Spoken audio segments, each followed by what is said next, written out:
It's safe to say, had I not done the 6 years I did in the military, I wouldn't be sitting here today.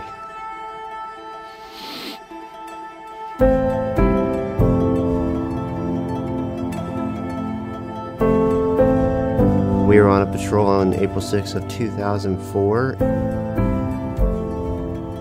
We were just trying to stay alive. I'm a 24-year veteran of the United States Army Reserve, and I am a CH-47 pilot. We had multiple helicopter shoot-downs.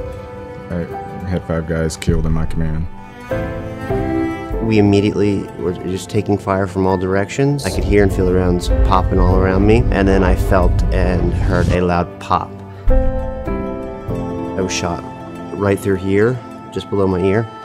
Everything was blown up from the front. It was 7.62 by 39, which is from an AK-47. They didn't think I was going to live. My original medical records say recovery is unlikely. I know that I shouldn't be here. By the grace of God, I am here, and I don't want to waste a day. Back in 2012, we had a Chinook that was shot down carrying Team 6 SEALs. I'm sure a lot of you might have heard of that on the news, but it was my air crew that went down with the helicopter as well. So this is something that I wear every day, just when I wake up, being able to look at it, to remember that they lost their lives, and the meaning for that, and that the fact that when I come here to work every day at Cerner, that the work I'm doing here is for a reason, and part of that reason is for the lives lost.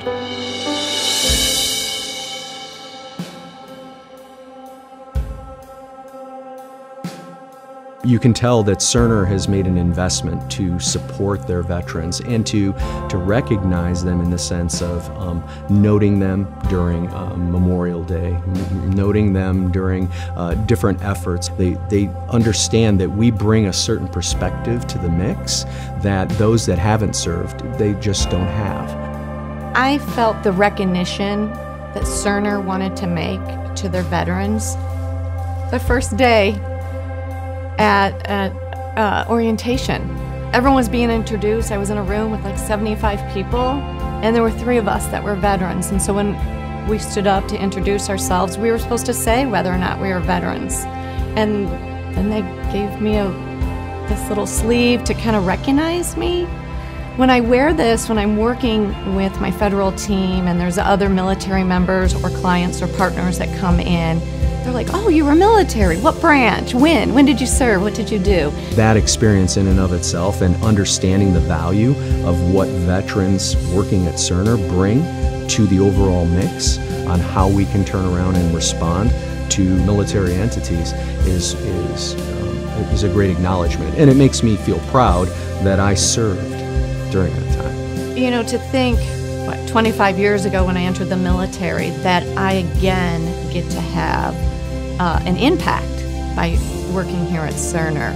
I find that to be, exciting. I can truly appreciate the uniqueness of what we can help with them on truly managing a longitudinal record, and how that can pass from somebody that's in active duty, utilizing a DoD facility, not having to lug around those 8 to 10 inches of papers that I have, or the fact that I have to actually contact that one hospital that has those images of me from that surgery, and having to have that transferred to any local facility is key to the success of helping our veterans as well as our service members across the board be able to transition out into the public domain and be able to maintain that fluid care that they so desperately need. Knowing that my work here at Cerner is going to be able to affect their quality of life, that healthcare is changing, and changing for the best for them. If I can help them, I'm going to do everything that I can to do that. I'm the team lead for Patient Accounting Dev. I'm a director for DeviceWorks, and I've worked for Cerner for 19 years. I'm a senior director in our DeviceWorks organization, and I head up business development efforts. I served in the United States Air Force, and during that time I was a crew chief on F-16 aircraft. I'm Jimmy Gentili. Chris Ruff. I'm Jay Saviano. My name is Kathleen Saviano. And I believe that Healthcare. It's too important to stay the same. That is the best line ever. That healthcare is too important to stay the same. I love that line. It's true.